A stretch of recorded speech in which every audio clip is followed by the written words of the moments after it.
Hey there, I'm LioConvoy and welcome to the end of TMNT month with day 31.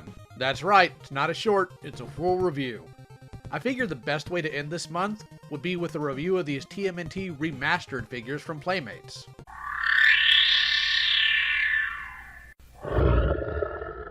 Announced several months ago, these are the remastered versions of the original Ninja Turtle toys, allegedly with updated sculpts and articulation.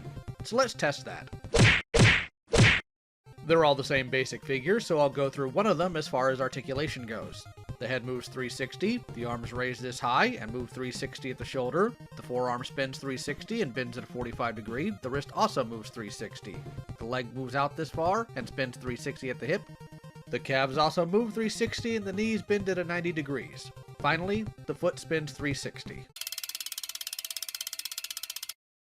Leonardo comes with his signature swords, 2 hand knives, 2 shuriken, a Klingon weapon, for some reason, and a few set pieces. Donatello comes with his bow staff, 2 hand knives, 2 shuriken, a weapon I can only assume was cobbled together by a crackhead, and some set pieces. Raphael comes with a pair of sais, 2 hand knives, 2 shuriken, and a dwarf's dream weapon along with some set pieces. Finally, we have Michelangelo, who comes with 2 pairs of nunchaku, 2 hand knives, 2 shuriken, and a weird pair of kama held together with a cord. This isn't a kusarigama, but he also comes with a few set pieces. Speaking of the set pieces, they are interconnecting, but their random bits are modular and can be put anywhere. So just be aware of that. Arg! The painting and sculpting is pretty good for what they were trying to achieve, but I'll get into more of that when I get into... Dang blasted! What's going on? Okay, time to rip off the bandage here. Keep in mind, I'll try to be even-handed here with this criticism since these are only $13 each, and you do get quite a bit with them. However, sometimes it's about what you do with what you have instead of just what you have. The purpose of this line is to go back and redo the original Turtles to update them to modern standards. The problem is, these don't really accomplish that. The texture that they put on them already made them look gaudy. Combine that with the limited articulation and we've reached a problem.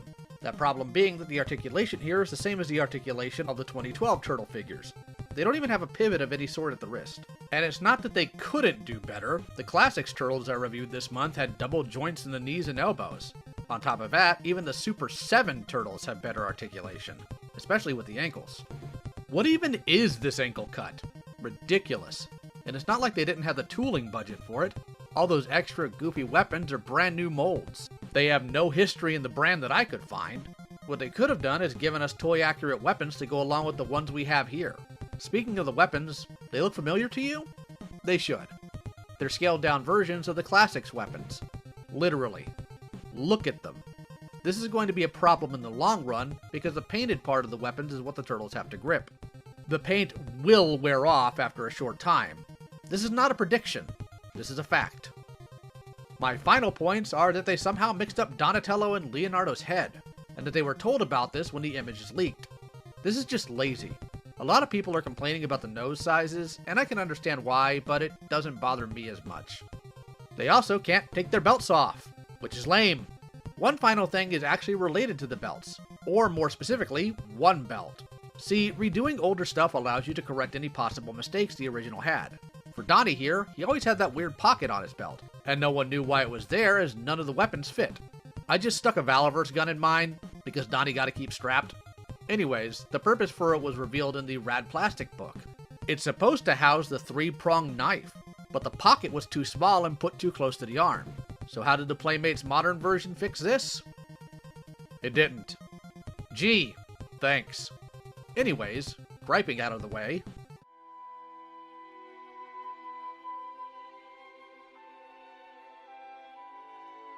Do I recommend them? Honestly, yeah, it's a good price point and not a bad start. Hopefully they'll redo them a bit later in the line since they announced at SDCC that they'll be continuing this line. Hopefully they'll listen to the community and revisit these soon. Also, I just want to say I'm relatively certain that this is the reason why Super 7 couldn't continue using Playmates designs. I'm pretty sure this was already in the works and that's why Nickelodeon told them no, so just food for thought. For the sake of comparison, here they are with their vintage counterparts, the Classics, and the Super 7 figures. If you want to pick these up, links to them will be in the description. What are your thoughts on these figures? Let me know in the comments below. And thank you all for joining me during Turtle Month. I think during August I'm just gonna do stuff I want, so expect a lot of Thundercats nonsense. And maybe some drama. Who knows? If you want to support what I do, links to my Patreon and the channel memberships are in the description. I appreciate the support. You're also welcome to join the community Discord. That's it for now. Take care.